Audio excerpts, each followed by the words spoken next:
might be one of the first things you do when you go off-site and work in a clinical practice. And especially as a student, they're very approachable at the end of the day. You saw how easy it was to scrub in, you saw how easy it was to direct the responses, and the response interpretation is relatively straightforward. Is it there or is it not? If it's there, is it the appropriate size or is it reduced? And how does it compare to the other ear? And it gives us information about the utricle and the saccule, which are complicated in their ability to interpret gravitational pull, but we have no other ways to test them. So we have to use something like this to address them in an objective way. We'll talk about a couple different other kind of techniques that we can approach otolithic function. What does your perception of vertical look like? How do you see the world vertically? But many clinics don't have access to that equipment to use it in an objective way. It's very subjective. This is an objective measure that we can really hang our hat on. So here's kind of our overview or our background. Don't worry, everybody, I am watching the time, all right? You know I like to keep track of it for us, so you're like, oh, we only have 30 minutes left. You're right, and we'll finish this next week. But here is our background and kind of what we'll explore for CVEMP and OVEMP, and really kind of diving into, I want to make sure that we cover CVEMPs in infants and children. The American Academy of Audiology just released a practice guideline relative to pediatric vestibular assessment. They're working on finalizing it, and in that process, cervical VEMPs are one of the main routes that we may use to assess vestibular function in infants and children. And you may think to yourself, I don't want to be a pediatric audiologist, which is fine. But at the end of the day, if you are encountering a child with vestibular concerns and hearing loss, we really need to advocate for that assessment and make sure they're connected to the right resources early and to educate parents. Yes? Do you think because they're putting out assessment guidelines that the next move is going to be petitioning for insurance reimbursements? The thing is you bring up a really good point. Private insurance, right? If you are a Blue Cross Blue Shield, PPO member, EPO member, your family is, you can most likely access these resources. But many of the families we serve do not have that insurance base and are using something like CCS or Medi-Cal. As a result, these services may not seem justified or covered. And that is, in that process, that child loses out on these opportunities. So it's a way of thinking about how to navigate it responsibly and kind of sort through what the best way to connect these children to services actually looks like. Because a lot of the time, these families are very, very interested in having their child's vestibular system tested, especially if they're noticing concerns with gross motor skills, or they're injuring themselves due to their postural control, or they're comparing them to their older children and they're saying, hey, they're not reaching the milestones like my other children have. I want them to see someone. And some of those families are successful in their petitions, and other families in California, in Southern California, one of the few sites I know that does this type of work is at Children's Hospital San Diego, Rady's, right? So at Rady's Children's, families don't have the resources to get there. You have to take a whole day off of work. That's a whole day of lost income. We're assuming that you have a vehicle that you can drive down there if that's reliable.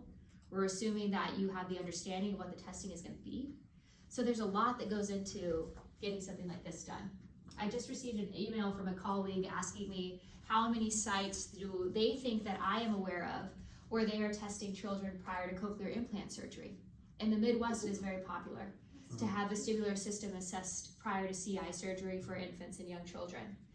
On the coast, I don't necessarily see that trend. And I think it's a lack of access to that resource at the end of the day. So, something to be aware of, but if I train all of you, then you can all go out and do it, right? So would it be ideal, like the way we see kids before speech therapy, for there to be vestibular done before like physical therapy? It would be incredibly beneficial, especially in populations where we have moderate to severe profound hearing loss. In those populations, we know that there's just a greater incidence of vestibular loss. And as a result, the physical therapists, if there are gross motor concerns, can start to generate activities that would support the integration of the vestibular ocular reflex, the vestibular colic reflex at the level of the neck, and postural control as a whole. So I will share with you one of my friends. Her child has a moderate to severe sensory neural hearing loss bilaterally.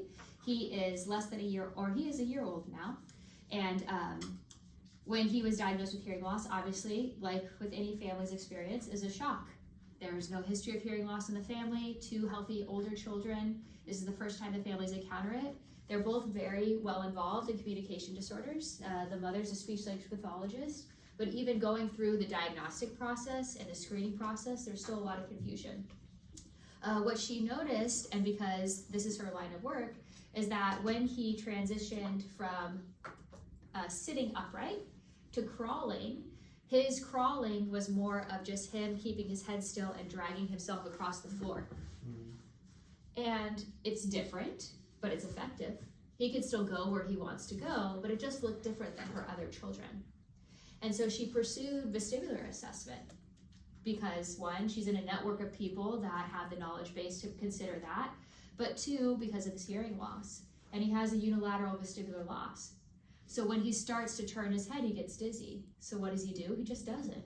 He just lets his head stay still and drags his body. And as a result, the physical therapist was able to make recommendations that were different. Since he has a vestibular loss, we're going to focus more on vertical play. How do we make sure that he's standing up a lot more during the day? How do we make sure that we put engaging things at higher levels so he has to move his head? How do we make sure he's incorporating head turn in daily activity? So having the vestibular piece change the care plan versus saying, hey, this is funky, but it's still working. So, well, it'll be interesting to see how that plays out for them and their family. But especially in children where there's that concern, having that knowledge base and then getting them to a knowledgeable PT is another piece of the puzzle. But it's not commonly done. Not commonly done. There's an individual at Children's Hospital that does it now. Her name is Maggie Yamamoto. She is a neuro-trained PT who focused heavily on neuro rehab for adults, but has now transitioned into the pediatric space. And so she has the skill set to do pediatric vestibular therapy, especially with the very medically complicated children that she may encounter that are experiencing dizziness, especially when you think of the children, like the children that are at CHLA, a lot of oncology, a lot of ototoxicity, vestibulotoxicity. So working with those kids to make sure that they feel a little bit more stable. All right, good questions. The more we know at the end of the day. So like we talked about, this is a sonomotor response. Our vestibular afferents, right? Taking information away from the periphery towards the brain can be stimulated by high intensity sounds, which you observed today. I didn't necessarily do anything vestibular that would stimulate my otolithic organs. I didn't jump up and down on a trampoline or slide down a ramp or tilt my head. I simply turned and the loud noise did the work. That afferent pathway can also be stimulated by vibration. There are different vibrating mechanisms that we can put on the head in order to stimulate the system. It can be stimulated by electrical stimulation, which we are not doing. I'm not doing that. A lot of patients are very concerned that they're going to get electrocuted during vent testing. It should not, there should be no electricity that passes from those electrodes to the patient, right? That would be a very bad day for everybody. I think everybody in the room is getting electrocuted at that point. So some patients with pacemakers or other electric equipment may be concerned about it. It should be medically safe. It's an FDA approved product. Hydromechanical force, so thinking about actually pushing or forcing pressure into the space. There's another way to obtain vents. It's called a hammer, literally. It's a little hammer, and you tap it on your patient's head, and you collect your vents. You have to be careful about the force, right? You don't want to do damage, but it has to be hard enough in order to elicit a response. So those hammer taps are another way that we can go about stimulating the system. Tullio was the first one to observe this sound and eye and ear connection. Are you familiar with Tullio's phenomenon? Tullio's phenomenon and Henenbert's sign often go hand in hand. When you're doing a mittens test battery and you're doing acoustic reflexes, or you are doing that kind of pressure change with tympanometry, the loud sound, if that causes the patient to experience dizziness or nystagmus, inappropriate eye movements, which we'll talk about here in a little bit, that is called Tullio's sign. They are sensitive to the tone. or Tullio's phenomenon. Loud sounds cause them to experience symptoms of dizziness. Henenbert's sign. So Tullio's phenomenon, what class do you think this was? Psychoacoustics, okay. I was gonna say, I love guessing what class has been in here. Because sometimes the drawings, I'm like, I don't know what that is. Psychoacoustics. So Tullio's phenomenon, and then Henenbert's. That's an N. Hennebert's sign. Hennebert's sign has to do with pressure. Like the pressure from the tympanometry tube causes symptoms of dizziness. Pressure-induced changes. Pressure, tone. Okay.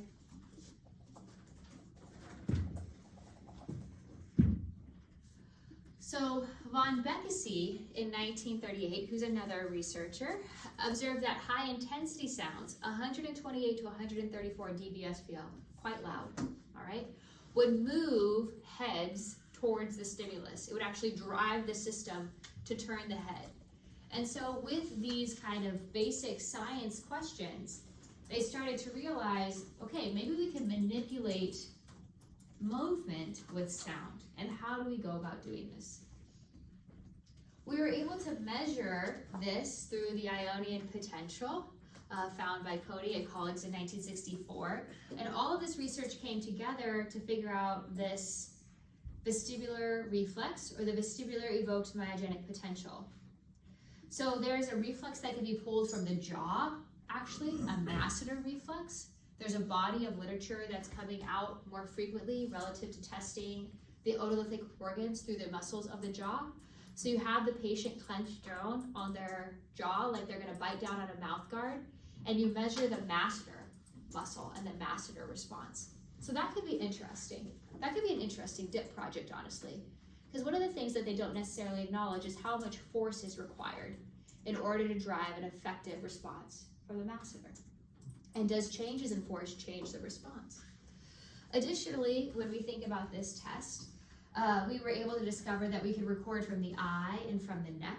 So it's really the muscles that are at the level of the neck and on the face where we can access the most information about the vestibular organs. When we think about this as a sonomotor reflex, we obviously have a receptor, which is the end organ, an afferent pathway, taking information away from the periphery to the brain, the central connections at the level of the brain, and a little bit of an efferent pathway that sends the information back to the muscles to elicit the reflex or the response. In cervical vent, you saw that my muscle was contracted and then it relaxed, positive to negative. And in ocular vent, my muscle was in a relaxed state and then it contracted, negative to positive. So with that end muscle involvement, that's how we're able to track the measurements we see in our responses.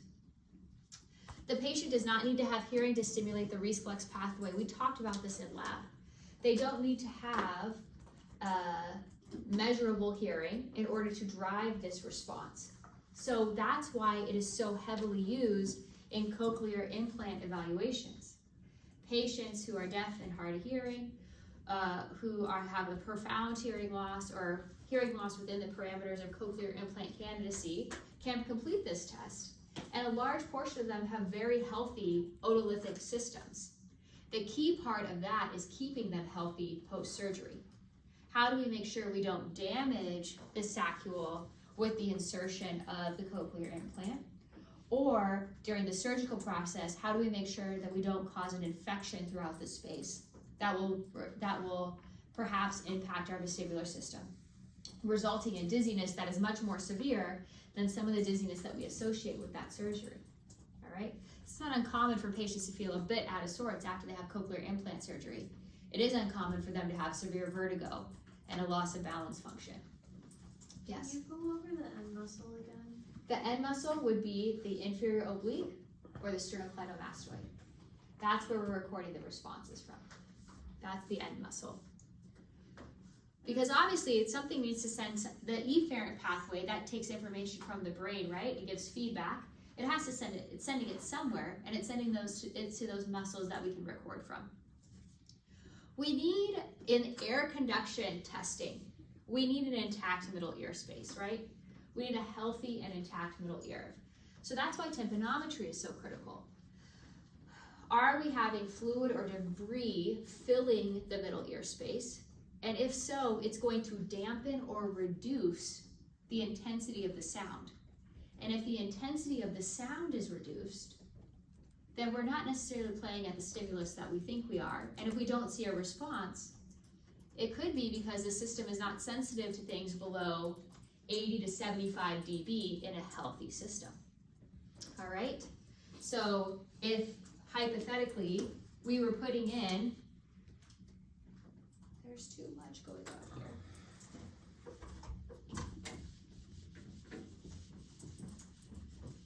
We were putting in what we thought was 95 dB of sound, okay? 95 dB HL, right? And then we have some middle ear gunk going on. Let's say that attenuates the system 25 dB. This is air conduction. Then we're actually stimulating or reaching the inner ear at 70. And our event response looks like this. Is that present? Just based off of my directive drawing here, does that look like a present event? No. No, that's nobody's home, right? Is it absent because there is no saccule, no superior or no inferior portion of the nerve, or is it absent because the stimuli isn't loud enough? It's not loud enough. It's not loud enough, probably. When we think about this, this is where bone conduction would be a great use case. Can we bypass this and deliver a stimuli that's loud enough to elicit a response? Obviously, our bone oscillators can't go to 95 dB HL, so we're usually around 65. But since we have that force pressure level, the distribution of sound is a bit different. It usually can work. It can drive the system. When we consider the rationale behind this, when we are doing our measurements, this is always something that we have to keep in mind. What is the health of the ear that we're testing? And it can be easy in a vestibular clinic to not do tympanometry, right? You just have them there for the vestibular evaluation, you look in the ear, things look good, and move on. Always do a TIMP before you do the vent, just to verify. You never know what's going on in that space. And then when it is absent, you can say, hey, type A tympanometry, no concern of the middle ear space, responses were absent. The healthy system, the healthy vestibular system, relative to a healthy vent pathway, will not respond to anything below 75 to 80 dBHL, okay? That's that's as soft as you can go for a threshold search.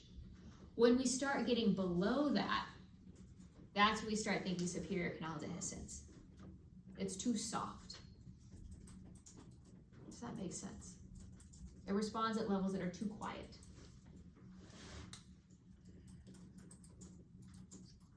So if you look at this and you're thinking really, really, really meta, you're like, well, what if I had someone with middle ear issues that also had superior canal dehiscence that responded at this level?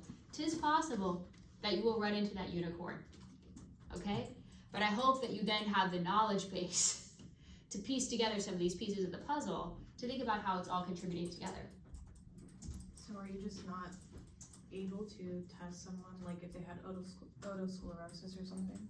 You'd want to use bone conduction. Drive it with bone conduction. That way you're just bypassing that whole system.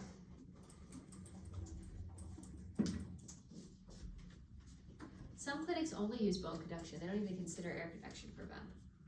It's just easier that way. All right. We know that the saccule, when we're doing cervical vent testing, is very, very closely related to the auditory system. So it naturally is sensitive to sound. The utricle is as well, but the saccule is really primed to respond.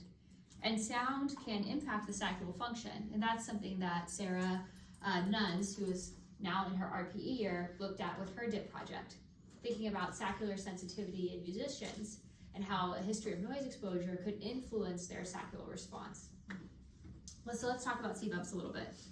Love this picture. This poor individual has been in this book probably for like 45 years. We see that that patient has turned their head to the opposite direction, and we're measuring from the level of the sternocleidomastoid here. Our response is a positive to negative response, P13 and 23, like you saw today with Rescue Randy, right? Always the positive to the negative inflection. Often I see students getting, how do I want to put this? Tricked into thinking that this is the vent or this is the vent. Especially when we have a system that is damaged, where perhaps we don't have a lot of activity happening here. Really think about your latency parameters. Does it make sense for the cervical vent to be all the way up here? Probably not. All right, so this is where we're really trying to stay within the standard deviation of what we would anticipate for the healthy system to be. P13 and 23 are obviously the positive and negative deflection, but when you look at literature from Australia and perhaps from the other centers around the world, especially in Australia, you'll find that they'll show the images flipped. They'll say, they'll have this like popped upside down, and they'll still mark it as P and N, but the waveform is opposite or inverted in some way.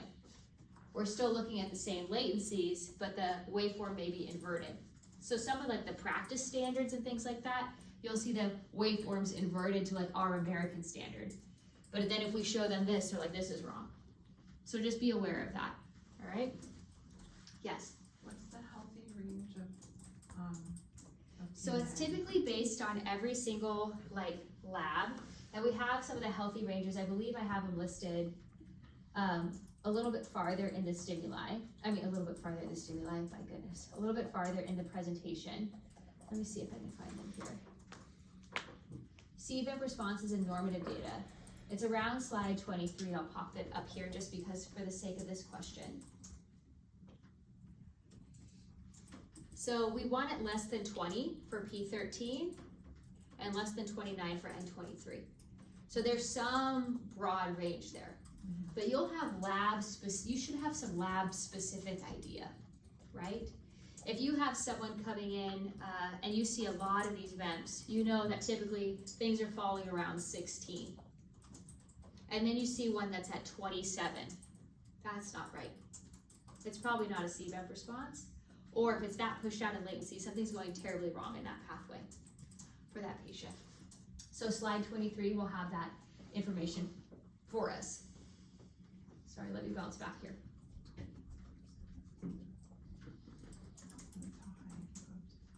Yep, that's like the range. Yep. We want it less than those values. Also, Go ahead. kind of, if someone has a shunt, can you still do that to the CVEP? One of the questions I always ask my patients, especially if they've had surgery at the level of the cervical spine, so the C vertebrae, if I am aware of that or they have a shunt, I ask them to show me how far their doctor said they should turn their head. And if they go like this, probably not going to do VEMP testing because we're just not going to get enough stimulation. And additionally, I don't want them to lay down and raise their head up because I don't want them to put pressure on this space. And you're going to encounter a lot of individuals who've had cervical surgery and cervical intervention, and their neck restriction is quite tight. So it's a case-by-case basis. But if someone has a lot of really good range, or a person with a shunt's like, yeah, I have no problem, I'll still try to test it. Go ahead. Are you more cautious in that case when you're doing like head thrust testing too? Probably won't do head thrust. I won't do head thrust because I am not interested in having them go back to see their spinal surgeon. Because if they can't turn their head, I'm not going to turn their head. And they probably haven't used those muscles. So it'd be very destabilizing and painful for them to do that. So I usually bypass it. If the patient wouldn't shake their head no, I'm not going to shake their head no. Which is okay. There's other ways we can go about testing the system. You can do OVEMP still. They can still raise their eyes, can still get a bit of information that way. So it's a different pathway, but it's still something about the otolithic system.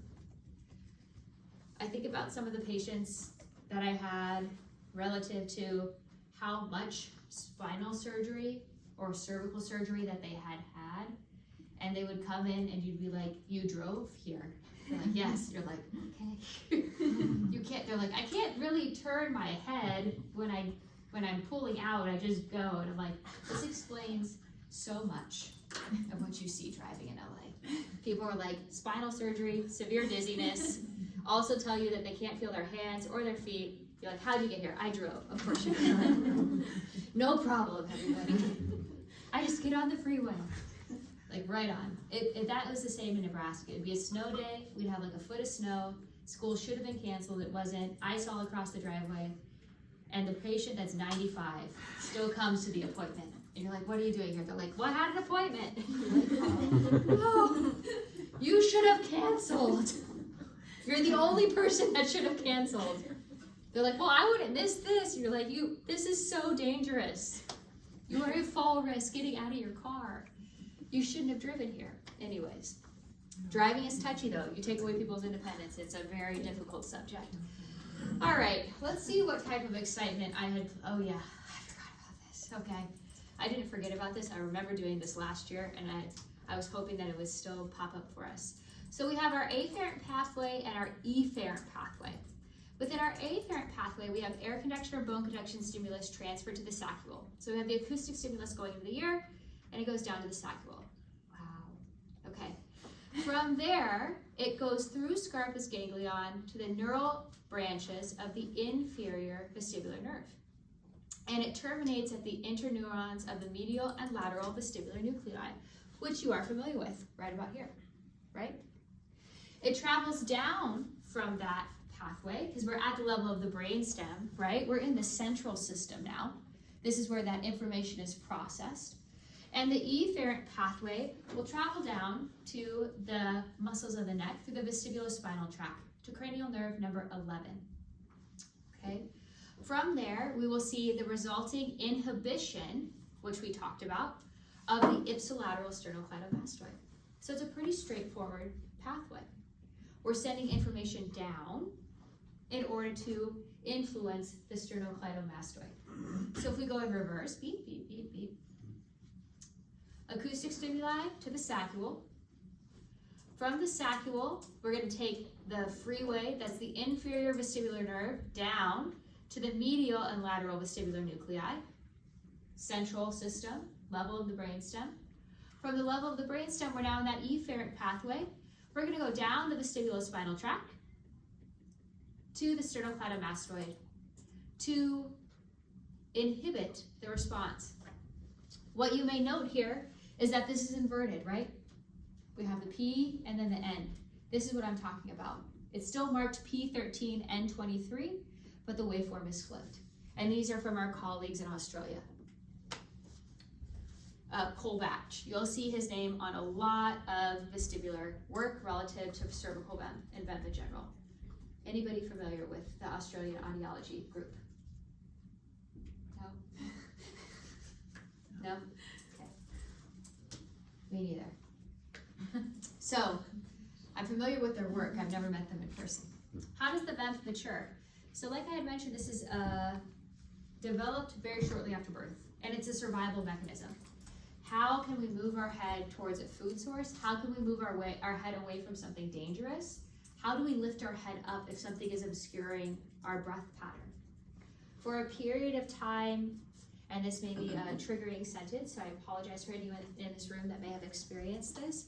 For a period of time, there was a thought process that perhaps sudden infant death syndrome was related to vestibular loss, where these infants may become disoriented on their stomach and then are unable to lift their heads up to help themselves to breathe more clearly or to move or reposition their bodies. So the lack of this pathway was an area of concern in a body of research for a period of time. But with more exploration of that topic, there's a whole host of factors that may contribute to that condition and concern. When we think about vestibular maturation, we know that the vestibular labyrinth is adult-like at 17 to 19 weeks, which is very exciting. And the myelination the covering to speed up that pathway is about the 20th fetal week and wholly myelinated at birth. The vestibular structures continue to develop and mature during the first postnatal month. If you think about that, obviously the fetus is floating in amniotic fluid, their perception of gravity and space is different, it's contained, and then once they are in the world, they are open, in an open environment, and they are having to, one, move their body against gravity, and two, manage their body in an open space, which they did not have before. So continuing to myelinate those pathways is critical. We're building a pathway for future use. The vestibulo-colic reflex is one of the first reflexes present at birth, and it is the pathway that we just covered. How do we use the information from the vestibular system to control the muscles of the neck at the end of the day? One of my favorite vestibular researchers, she's a physician in Toronto. She works at Toronto Sick Kids. She's an otolaryngologist with their group. Her name is Sharon Cushing. And she always talks about the fact that when we're dealing with pediatrics, whether it be hearing loss or vestibular loss, we're thinking about building a brain. In adults, we're rehabilitating something that has been lost or changed. But in pediatrics, we're building a brain. So what do we need to make sure to put in place to build that brain as best as we can? And early identification of hearing loss, early identification of vestibular loss can help to build a stronger brain at the end of the day. So think about that relative to the role that you play in a pediatric case. You're building a brain from scratch. There's nothing else but what you are giving them. So always important to keep in mind. Our cervical MEMS stimulus, you guys saw that we are able to manipulate and change it. We are always thinking about how loud and the frequency that we are playing. The frequency that the vestibular system loves is 500 hertz. But you can have protocols between 400 and 700. Sometimes I use 750 or 1,000. And I change it to 750 or 1,000 for cervical vent because of age. Sometimes our older patients will have absent responses at 500 and then present responses at 1,000. And that's just because of the tuning of the system, the change of the health of the vestibular organ across time. The level, about 120 dB SPL, with greater cushion above 140 dB SPL. There's a researcher, her name is Amanda Chow now, but she was previously published under Amanda Rodriguez et al. I believe the paper's from 2018. That was a lot of not what I was gonna write, 2018. She looked at how we need to be very cautious regarding ear canal volume and the volume of the stimuli we're presenting. So thinking about a pediatric ear canal or a small ear canal versus an adult size ear canal, and that this may not be appropriate for someone so small based off of the acoustic characteristics of that small canal volume. This article is very interesting and helps you also think about acoustic reflexes. Does it need to be that loud for very young children with small ear canal volumes? We can unintentionally cause temporary hearing loss because of the level that we are playing stimuli at, okay? The gating is Blackman weighted, 7 milliseconds maximum duration. Have you guys talked about this in electrophys? This is a good Dr. Suresh question. Ask about the gating characteristics. So I am not as well versed in the differences, but I know that this is one of the characteristics that is available, and the rate is about 5 per second, 5 stimuli per second. The sound is not about hearing it. It's about simply having the pressure stimulus. And that's where I'll kind of wrap us up today. Here's the Rodriguez article. I knew I have it on the next slide. With the ERA insert earphones, with ear canal volumes that are less than or equal to, less than or equal to 0.8 milliliters, or ml, excuse me. And we are gonna play stimulus at 120 dB, but about 125 would be appropriate for anyone greater than 0.8. So something to consider for the size of the ear canal that you encounter. When we are looking at our stimuli as a very patient-specific thing, So when you have a patient who perhaps is unable to hear the acoustic cue, right? They don't know when the test is started. In your testing protocol, you're gonna bring in visual cues that let them know, okay, we're lifting and turning our head now. Now's go. You're gonna stop. Because in that process, it's not about the ability to hear it, it's just about the pressure.